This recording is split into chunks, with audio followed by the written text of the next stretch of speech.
Let's spike crime की कहानी।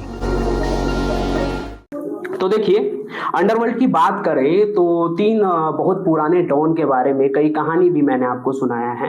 हाजी मस्तान हुए, करीम लाला, वरदराजन मुदलियार और भी कई डॉन हुए, लेकिन ये तिगरी माने जाते थे कि इन तीनों के कॉम्बिनेशन से ही ना मुंबई में अंडरवर्ल्ड की शुरुआत हुई। इन लोगों ने आपस में धंधा बांटा, जगह बांटा। तो इसमें जो हाजी मस्तान थे वो स्मगलिंग वगैरह किया करते थे। करीम लाला के पास बहुत ज्यादा ताकत था, लेकिन करीम लाला के पास जो ताकत था ना वो धीरे धीरे एक तरह से समझिए तो मुंबई में खास करके डोंगरी के जो इलाका है उसमें आतंक के तरह बदलते चला गया। आए दिन जो उनके पठान गैंग के जो मेंबर्स होते थे, पठान हट्टे कट्टे, वो लोग खूब अपना आतंक मचाते थे, लोगों को परेशान करते थे। तो उनका ये जुल्म जो है ना एक तरह से डोंगरी के इलाके में बढ़ता ही चला जा रहा था। हालांकि जब इन लोगों ने शुरुआत की थी तब तो दाऊद छोटा सा बच्चा था, 5-6 साल का, लेकिन धीरे धीरे जब उनकी शुरुआत हुई तो जाकर आप एक तरह से मैं कहूं तो दाऊद जब 19-20 साल का हो गया तब यहां तक आके ना करीम लाला का जो पठान गैंग था उनका खौफ बहुत ज्यादा फैल गया था। आए दिन उनके जो कंप्लेंट है वो आते ही रहते थे पुलिस स्टेशन में, कभी कोई मारपीट की, कभी किसी के किसी चीज पे कब्जा को, लेकिन इन सभी चीजों का कंप्लेंट पुलिस स्टेशन में आता ही रहता था। तो उस समय एक इंस्पेक्टर हुआ करते थे, रणवीर लिखा, वो काफी परेशान थे इन सभी मामलातों से, क्योंकि वो पुलिस स्टेशन में बैठे होते थे, वो देखते थे कि आए दिन किसी न किसी का कंप्लेंट आ ही रहा है और ये सब कुछ मिलजुल कर ना पठान गैंग से ही जुड़ता था, उनके आतंक से ही जुड़ता था। तो एक दिन भी वैसे ही परेशान बैठे थे, एक आदमी कंप्लेंट लिखाने आया, उसकी हालत एकदम, उसको इतना पीटा गया था कि उसकी जान बच गई थी। यही एक समझ ले कि बड़ी मुश्किल वाली बात थी। और उसे मारा किसने था? आसिफ पठान नाम का एक आदमी था, करीम लाला के गैंग का ही था। तो ये सब कुछ देखते हुए रणवीर लिखा जो इंस्पेक्टर थे वो काफी परेशान थे, चिंता में थे। तो उन्होंने एक दिन अपने पुलिस स्टेशन के ही एक हवलदार से कहा कि तुम ऐसा करो, जाकर ना इब्राहिम कास्कर से कहो कि वो आकर मुझसे पुलिस थाने में मिले। अब जो ये मैं कहानी सुना रहा हूँ ये बहुत ही इंटरेस्टिंग कहानी है और ये कहानी मैंने भी पढ़ा। तो इस किताब में ही एक चैप्टर है, हुसैन जेदी साहब की किताब है ये। तो यहाँ से इस कहानी को मैंने पढ़ा, इस किताब को आप पढ़िएगा, काफी इंटरेस्टिंग है। लेकिन उसमें से एक कहानी को मैं आपको बताता हूँ अपने तरीके से। तो जब इंस्पेक्टर होते हैं रणवीर लिखा, वो भेजते हैं अपने एक आदमी को कि तुम जाकर इब्राहिम कास्कर से कहो कि वो अपने सहूलियत के हिसाब से आकर एक बार तुम उससे मिल ले यहीं पे। तो ये खबर जब उनके पास पहुंचती है तो वो आते भी हैं। अब इब्राहिम कास्कर कौन है? इब्राहिम कास्कर के बारे में मैंने कहानी सुनाई है। अगर आप क्राइम कनेक्ट की कहानियां देखते हैं तो आपको पता होगा कि इब्राहिम कास्कर कौन है। इब्राहिम कास्कर दाऊद इब्राहिम के पिता हैं, ठीक है। तो इब्राहिम कास्कर भी पहले क्राइम ब्रांच में ही थे, हेड कांस्टेबल थे वो, लेकिन बाद में उन्होंने रिटायरमेंट ले लिया। लेकिन भले ही वो कांस्टेबल थे क्राइम ब्रांच में, लेकिन उनका रुतबा जो अपने इलाके में था ना वो किसी अफसर के तरह था। लोग उनका खूब मान किया करते थे, उनकी इज्जत किया करते थे। उनके कहने पर लोग कोई भी बात मानने को तैयार हो जाते थे। सिर्फ आम लोग ही नहीं डोंगरी के, बल्कि जो करीम लाला थे या फिर हाजी मस्तान, वो भी उनकी इज्जत किया करते थे। इस वजह से अंडरवर्ल्ड के जो भी डॉन थे उनके साथ भी उनका बातचीत अच्छा था, लोग उनकी बात मानते थे। हालांकि वो पूरी तरह से गैंग से नहीं जुड़े थे, लेकिन लोग उनकी बात सुनते थे। तो इसी चीज को देखते हुए इब्राहिम कास्कर से मिलना चाहते थे इंस्पेक्टर। तो एक दिन इब्राहिम कास्कर पहुंचते हैं थाने में रणवीर लेखा के पास और उनके सामने बैठ जाते हैं। तब इब्राहिम कास्कर को रणवीर लिखा जो होते हैं इंस्पेक्टर, वो अपनी परेशानी बताते हैं कि इब्राहिम भाई देखो इलाके में क्या हो रहा है, हर तरफ पठान गैंग का जो एक तरह से आतंक फैल रहा है, इसे रोकना पड़ेगा, आप समझाते क्यों नहीं है करीम लाला को? तो उन्होंने कहा कि ठीक है, आप कहते हैं तो मैं बात करूंगा, हो सकता है कि वो मेरी बात मान ले।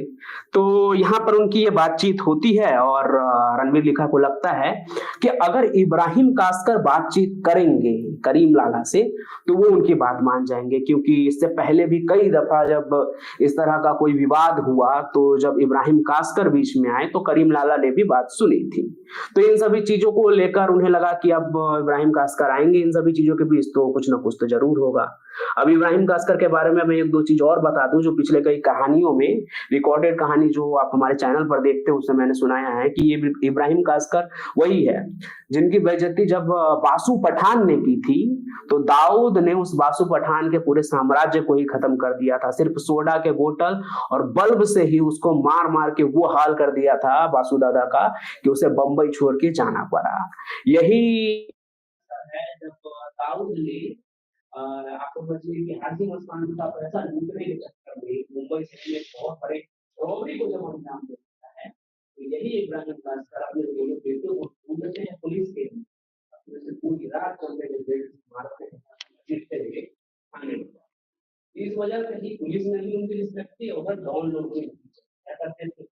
तो इब्राहिम कास्कर तो यहाँ से आप देखिए चले जाते हैं थाने से, पुलिस वाले को भी लगता है कि चलो इब्राहिम भाई अब बातचीत करेंगे, शायद इलाके में जो माहौल है वो अच्छा हो जाएगा कहीं से। लेकिन ऐसा होता नहीं। पठान गैंग का जो आतंक होता है वो और भी बढ़ने लगता है, मार पीट चीज आम हो गए थे। अब इन सभी चीजों को देखते हुए रणबीर लिखा जो होते हैं इंस्पेक्टर, वो भी समझ जाते हैं कि लगता है इस बार इब्राहिम भाई से भी बात करने का कोई एक तरह से मतलब नहीं लिखा, उनका भी करीम लाला से बातचीत करने का कोई असर नहीं हुआ। इसलिए वो समझते हैं कि अब कुछ और ही तरीका निकालना पड़ेगा। इसी बीच एक दिन क्या होता है कि पुलिस स्टेशन से ही करीम लाला के जो पठान गैंग है ना, उसके एक मेंबर को बुलाया जाता है, हामिद खान पठान नाम होता है उसका। उसे डोंगरी पुलिस स्टेशन में बुलाया जाता है कि तुम आओ यहाँ पे बातचीत करो। अब आप समझिए कि उन दिनों पठान गैंग का क्या दबदबा था। जो ये हामिद खान पठान होता है, ये पुलिस स्टेशन में डरते उड़ते नहीं आता, एकदम हट्टा कट्टा वो पहलवान था। आप सुन रहे थे let's make more than radio. Follow कीजिए हमें हमारे सोशल मीडिया प्लेटफॉर्म्स पर। It's time for news. It's time for More Than Radio. Presenting the first radio news app, Let's Mic. Let's Mic, a news-based app on your phone where you get to watch and listen news, talk shows, interviews, radio show podcasts. On Let's Mic, you get all relevant information of TV, print, radio, podcast, and digital. Let's Mic talks about every segment of life.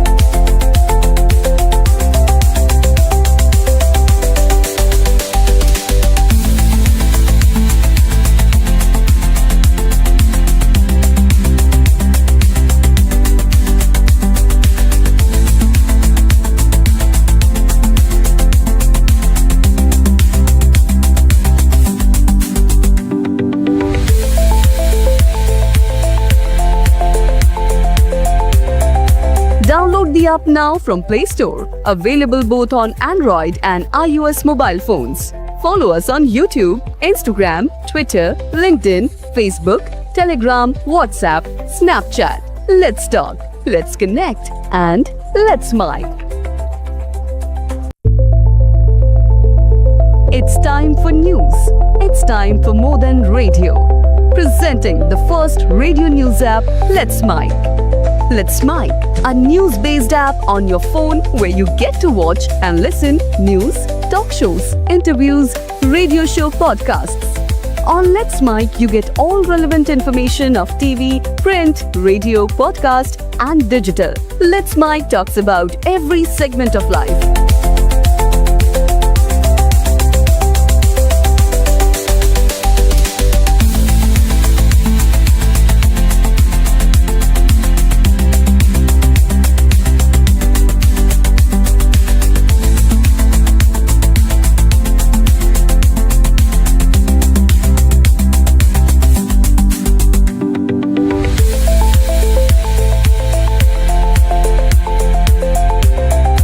Download the app now from Play Store. Available both on Android and iOS mobile phones. Follow us on YouTube, Instagram, Twitter, LinkedIn, Facebook, Telegram, WhatsApp, Snapchat. Let's talk, let's connect, and let's mic. It's time for news. It's time for More Than Radio. Presenting the first radio news app, Let's Mic. Let's Mic, a news-based app on your phone where you get to watch and listen news, talk shows, interviews, radio show podcasts. On Let's Mic, you get all relevant information of TV, print, radio, podcast, and digital. Let's Mic talks about every segment of life.